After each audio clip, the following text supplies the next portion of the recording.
Hello नमस्कार, welcome to Gargi news India. मैं आस्था शर्मा। तो आइए आज की बड़ी खबरों पे नजर डालते हैं। पश्चिम बंगाल सरकार ने सुप्रीम कोर्ट में कहा कि ईडी व्यक्ति नहीं है, इसलिए वह मौलिक अधिकारों के उल्लंघन का दावा नहीं कर सकती। सुप्रीम कोर्ट ने पूछा कि क्या ईडी सिर्फ देखती रहे जब मुख्यमंत्री जांच में बाधा डाले और उसके पास कोई कानूनी उपाय न हो। संसद के बजट सत्र में लोकसभा में कृषि और परिवार कल्याण मंत्रालय के अनुदान मांगों पर चर्चा जारी है। इस बीच प्रधानमंत्री ने राज्यसभा के 59 सदस्यों को विदाई देते हुए कहा, राजनीति में कभी फुल स्टॉप नहीं होता। और एसडी देवगौड़ा, मल्लिकार्जुन खड़गे व शरद पवार की सराहना। भारतीय जहाज जगलाड़ की 80,000 मीट्रिक टन से अधिक कच्चा तेल लेकर गुजरात के मुंद्रा पोर्ट पहुंच गया है। अडानी पोर्ट्स ने बताया कि यह कच्चा तेल यूएई से लिया गया था और वहां के फुजारा पोर्ट पर लोड किया गया था।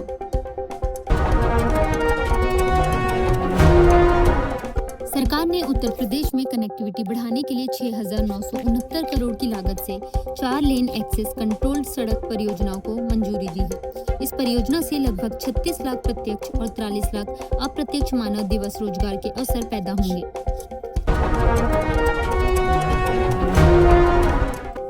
कैबिनेट ने औद्योगिक विकास को तेज करने के लिए 33,660 करोड़ की भाव्य योजना को मंजूरी दी है।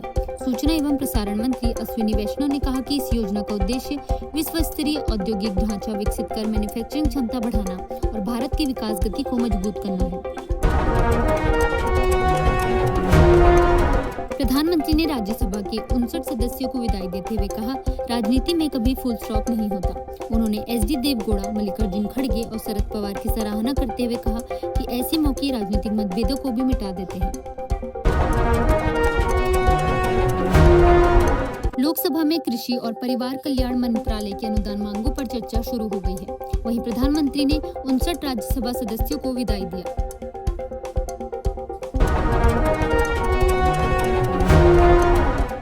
प्रधानमंत्री नरेंद्र मोदी ने यूएई के राष्ट्रपति से बातचीत की और दोनों नेताओं ने स्ट्रेट ऑफ हॉर्मस को सुरक्षित बनाए रखने पर सहमति जताई। उन्होंने कहा कि इस अहम समुद्री मार्ग में सुरक्षित और निर्बाध आवाजाही सुनिश्चित करना बेहद जरूरी है।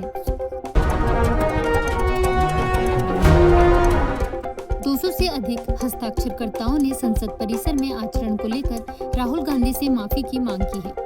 आरोप है कि स्पीकर के निर्देश के बावजूद कांग्रेस नेता और अन्य सांसदों ने संसद परिसर की सीढ़ियों पर विरोध प्रदर्शन किया।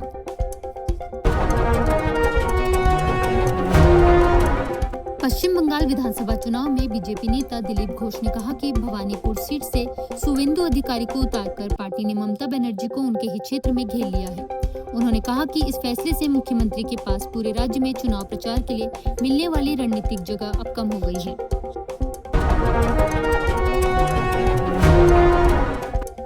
बीजेपी नेता दिलीप घोष ने दावा किया कि वे 1 लाख से अधिक वोट हासिल कर 2016 से भी बड़े अंतर से जीत दर्ज करेंगे। उन्होंने कहा कि यहाँ की जनता बीजेपी को अपनी पार्टी मानती है, इसलिए हर चुनाव में पार्टी को जीत दिलाती है।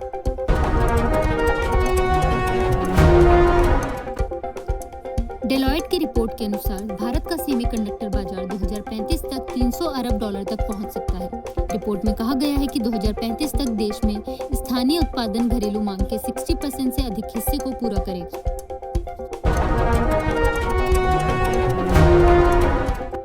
ईरान में इजरायली हमले में मारे गए अली लारिजानी और बसीज प्रमुख घोलाम रेजा सुलेमानी का अंतिम संस्कार किया गया।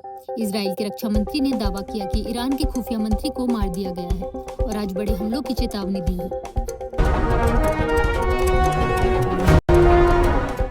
ईरान के विदेश मंत्री अब्बास अरागची ने कहा कि अली लारिजानी की हत्या से देश की राजनीतिक व्यवस्था अस्थिर नहीं होगी, क्योंकि यह किसी एक व्यक्ति पर निर्भर नहीं है।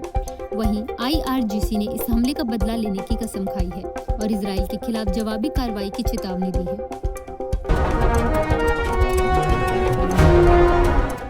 फ्रांस के राष्ट्रपति मैक्रों ने कहा कि स्ट्रेट ऑफ हॉर्मस की सुरक्षा में मदद तभी संभव है जब बमबारी और हमले बंद हो।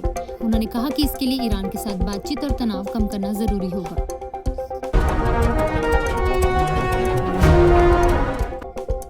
सरकार ने पायरेटेड कंटेंट होस्ट करने के आरोप में 3100 टेलीग्राम चैनल और 800 वेबसाइट्स को बंद कर दिया है। मंत्री ने बताया कि सिनेमेटोग्राफ एक्ट की धारा 6AA और 6AB के तहत फिल्मों की अवैध रिकॉर्डिंग और प्रसारण पर रोक लगाकर कानून को और मजबूत किया गया है। केंद्रीय मंत्री शिवराज सिंह चौहान ने कहा कि नए ग्रामीण रोजगारी कानून के खिलाफ विपक्ष का विरोध पूरी तरह विफल रहा है। उन्होंने वीबीजी रामजी एक्ट का बचाव करते हुए कहा कि यह ग्रामीण रोजगार के लिए बेहतर ढांचा है जो श्रमिकों की सुरक्षा बढ़ाने के साथ उत्पादकता भी सुधारता है।